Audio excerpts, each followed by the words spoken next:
Year 2025. Subtitle F Public Lands Renewable Energy Development Sec.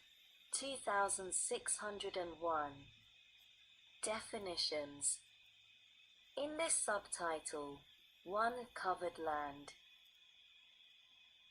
The term covered land means land that is public lands administered by the Secretary, and not excluded from the development of geothermal, solar, or wind energy under the land use plan established under the Federal Land Policy and Management Act of 1976, 43 U.C. 1701 et seq., or 2. The other federal law. 2. The exclusion area. The term exclusion area means covered land that is identified by the Bureau of Land Management as not suitable for development of renewable energy projects. 3. Federal land. The term federal land means public lands. 4. Fund. The term fund means the Renewable Energy Resource Conservation Fund established by Section 2608 to C1. 5. A priority area. The term priority area means covered land identified by the land use planning process of the Bureau of Land Management as being a preferred location for a renewable energy project, including a designated leasing area, as defined in Section 2801.5(b) of Title 43, Code of Federal Regulations, or a successor regulation, that is identified under the rule of the Bureau of Land Management entitled Competitive Processes, Terms, and Conditions for Leasing Public Lands for Solar and Wind Energy Development and Technical Changes and Corrections, 81 Fed. Reg. 92122, a December 19, 2016, or a successor regulation. 6. The public lands. The term public lands has the meaning given that term in Section 103 of the Federal Land Policy and Management Act of 1976, 43 U.C. 1702. 7. A renewable energy project. The term renewable energy project means a project carried out on covered land that uses wind, solar, or geothermal energy to generate energy. 8. A secretary. The term secretary means the Secretary of the Interior. 9. A variance area. The term variance area means covered land that is not an exclusion area, not a priority area, and is identified by the Secretary as potentially available for renewable energy development and could be approved without a plan amendment, consistent with the principles of multiple use as that term is defined in the Federal Land Policy and Management Act of 1976, 43 U.C. 1701 et seq. Sec. 2602. Land Use Planning, Supplements to Programmatic Environmental Impact Statements. A. Priority Areas. 1. In general, the Secretary, in consultation with the Secretary of Energy, shall establish priority areas on covered land for geothermal, solar, and wind energy projects. Projects located in those priority areas shall be given the highest priority for review and shall be offered the opportunity to participate in any regional mitigation plan developed for the relevant priority areas. 2. Deadline. The geothermal energy. For geothermal energy, the Secretary shall establish priority areas as soon as practicable, but not later than 5 years after the date of the enactment of this Act. Big solar energy. For solar energy, solar designated leasing areas, including the solar energy zones established by the 2012 Western Solar Plan of the Bureau of Land Management, and any subsequent land use plan amendments, shall be considered to be priority areas for solar energy projects. The Secretary shall establish additional solar priority areas as soon as practicable, but not later than 3 years after the date of the enactment of this Act. Seed wind energy.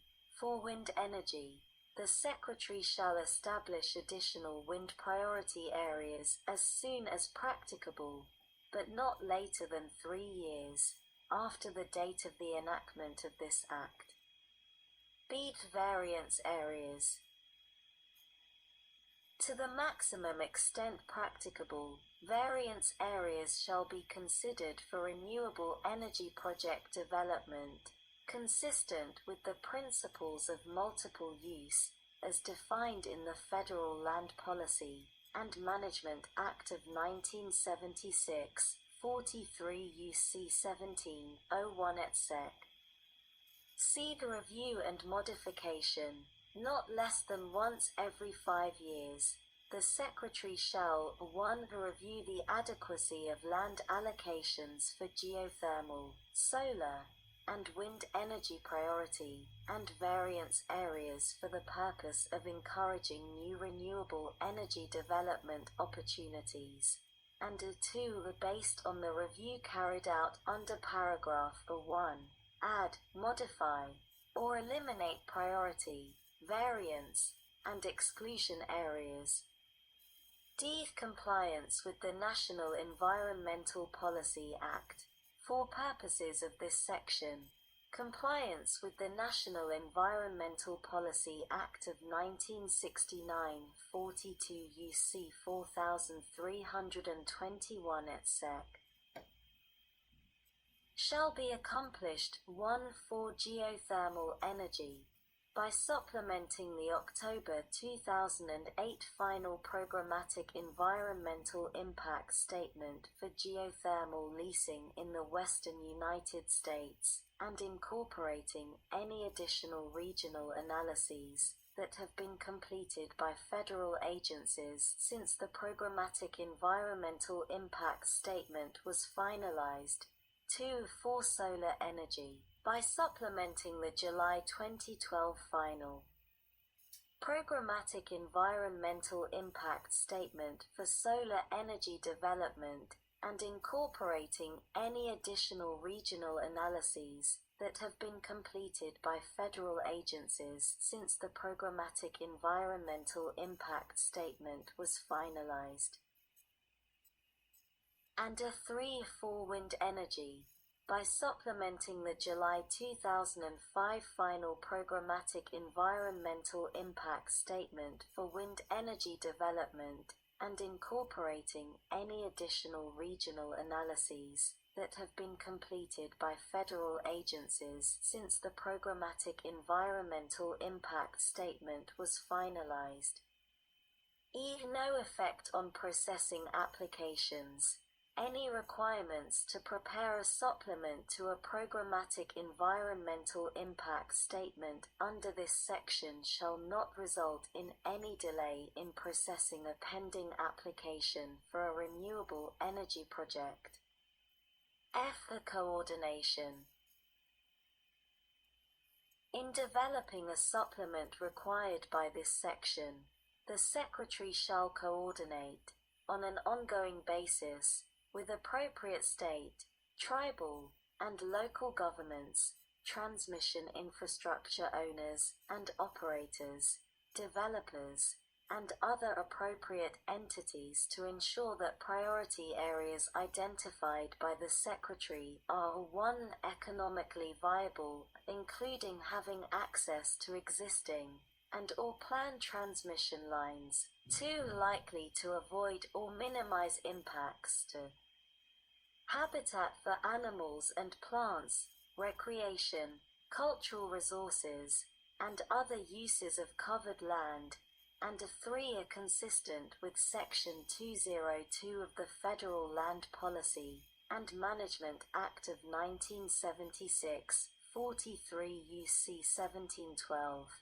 including subsection C9 of that section, 43 U.C. 1712, the C9. Sec. 2603. Environmental review on covered land. A. In general.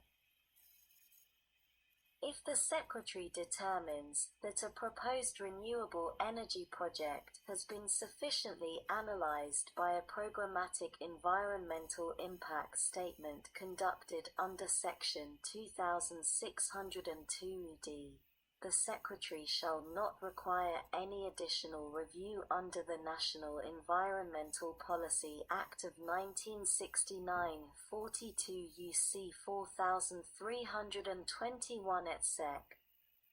The Secretary shall publish any such project determinations on a publicly available website. B. Additional environmental review. If the Secretary determines that additional environmental review under the National Environmental Policy Act of 1969, 42 U.C. 4321 et seq. is necessary for a proposed renewable energy project, the Secretary shall rely on the analysis in the Programmatic Environmental Impact Statement conducted under Section 2602d, to the maximum extent practicable when analyzing the potential impacts of the project. See the relationship to other law. Nothing in this section modifies or supersedes any requirement under applicable law. Sec. 2604.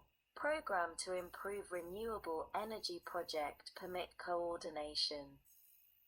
A. Establishment. The Secretary shall establish a National Renewable Energy Coordination Office and state, district, or field offices with responsibility to establish and implement a program to improve federal permit coordination with respect to renewable energy projects on covered land and other activities deemed necessary by the Secretary. In carrying out the program, the Secretary may temporarily assign qualified staff to renewable energy coordination offices to expedite the permitting of renewable energy projects. B. Memorandum of Understanding -1 in general. Not later than 180 days after the date of the enactment of this Act, the Secretary shall enter into a Memorandum of Understanding for purposes of this section, including to specifically expedite the environmental analysis of applications for projects proposed in a variance area or a priority area, with the Secretary of Defense. 2. State and tribal participation. The Secretary may request the governor of any interested state or any tribal leader of any interested Indian tribe, as defined in Section 4 of the Indian Self-Determination and Education Assistance Act of 25 U.C. 5304, to be a signatory to the Memorandum of Understanding under paragraph 1.